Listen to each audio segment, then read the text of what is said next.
And natural flavors can mean beaver poop. It's my lotion in the morning when I wake up. If you need to eat, subscribe, y'all.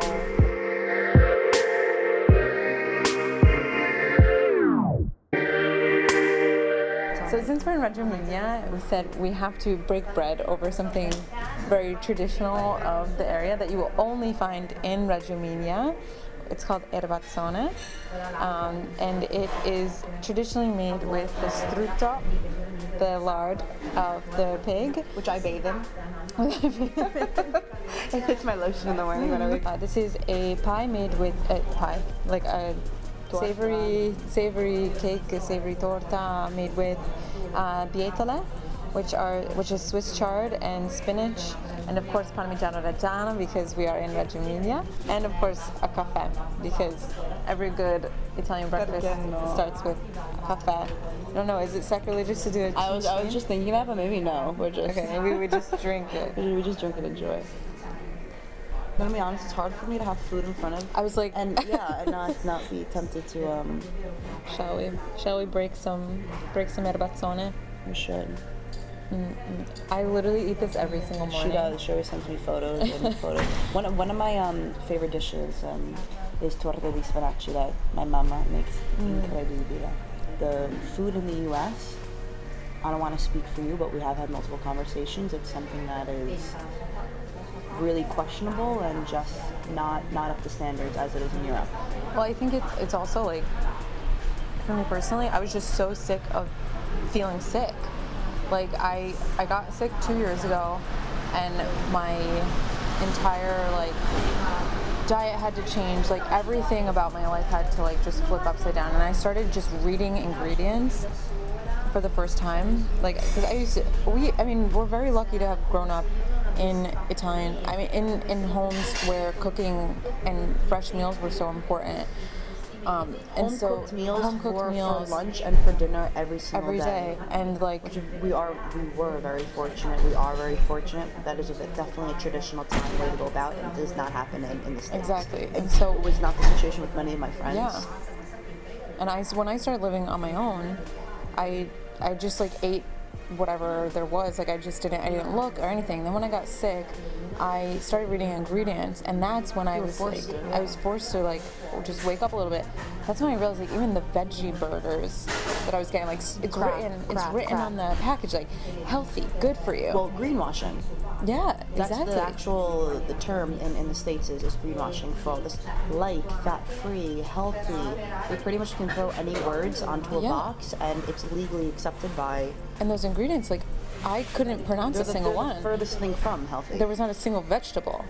I was like, and I just woke up. I was like, oh my god! I went into panic mode. Like, what can I eat? I can't eat anything. Like everything I picked up, I was like, oh my gosh, this is crap. This is crap. I can't pronounce this. And my sister has always been very,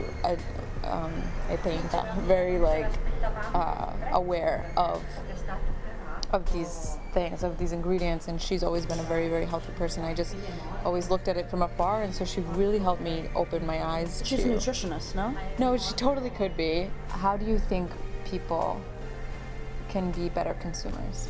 Well, for starters, people need to have this want and desire themselves internally. I feel like if you look at it as food, as a drug, someone's not going to get clean or get better if they don't personally want to or see that there's a need for that, number one. And number two, the right education. And which level does that need to come from? Like, is that in school, in the home?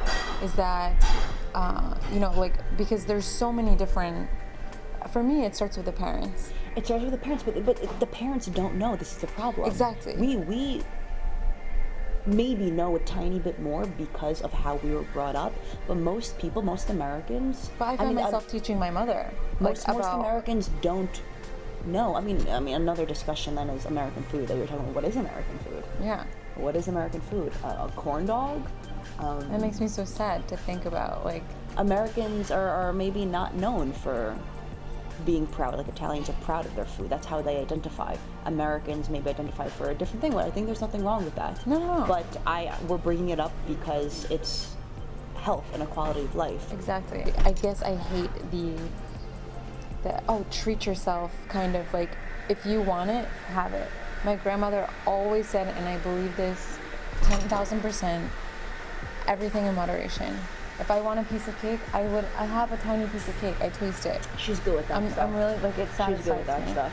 But once again, you were in a sense were forced to look at it from this way. Absolutely, You yeah. were forced to. I mean, you're coming from a girl who used to eat mozzarella sticks every single Friday for like 15 years. Like, I used to love that stuff. And then once I got sick, it just changed. Just being here is not an escape from America. I think it's just, me personally, it's a way for me to just educate myself to be able to help. I was just gonna say that I think it's us coming here, learning, and then sharing what we're learning. In a sense, we're doing the work for maybe some people back in the States. We can and make just, the like, little information by very little. concise and say, okay, X, Y, Z, this can work. Give it a try. And And because it's so much too. It's so much information. And every time I start to explain it to someone there, like, as even my own mother, like, I try to inform her about ingredients that she's buying. Like, you have to just look. She's like, I don't have time to look. Like, Exactly, it's a you have full-time to- job. Yeah, it's like, just do it once,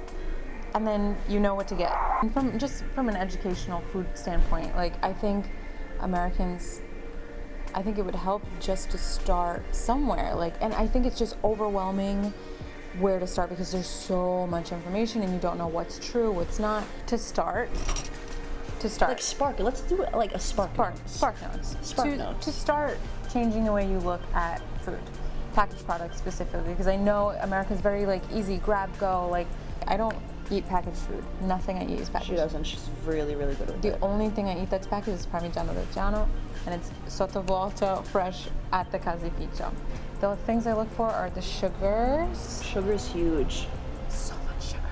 So I think first things first, support as local as you possibly can, because they're there. They're like, I don't have access to a farmer's market. There may not be a farmer's market in the center of your town, but there's absolutely a farmer nearby. And for local grains, I couldn't believe, even recently, I noticed that there's a grain producer in the Hudson Valley. I had no idea. You know, they're there. Support them and look for it. Do your research. Second thing, just start reading ingredients little by little. The packaged products that you normally buy, just start reading what's in it. If there are more than 10 ingredients, No bueno. out. If there's even a single ingredient that you can't pronounce or that you've never seen before, you have no idea what it means, no. Even natural flavors, I hate that one. Natural flavors or citric acid can literally mean anything. Citric acid, you're right, is in a lot of things, and I'm thinking about It can mean anything. It could mean lemon juice, but it would be written lemon juice. Citric acid is usually produced in a laboratory to preserve foods. And natural flavors can mean beaver poop. It's natural. It's a flavor. beaver poop could taste so damn good. So just start reading and educate yourself, and it has to start with you, from the next generation and forward. And if I can add in one point, as much as make the effort to read and educate, kind of take the stress away from it and look at food as an enjoyment.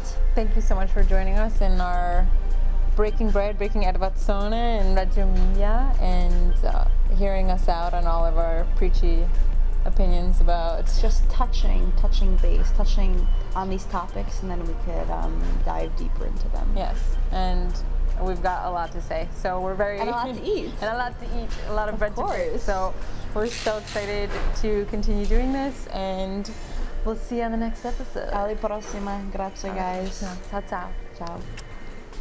Don't forget to subscribe. Oh yeah, subscribe, everybody. If you like bread, subscribe, y'all. If you like to eat, if you need to eat, subscribe, y'all. I don't know who the hell I'm supposed to be. Peace.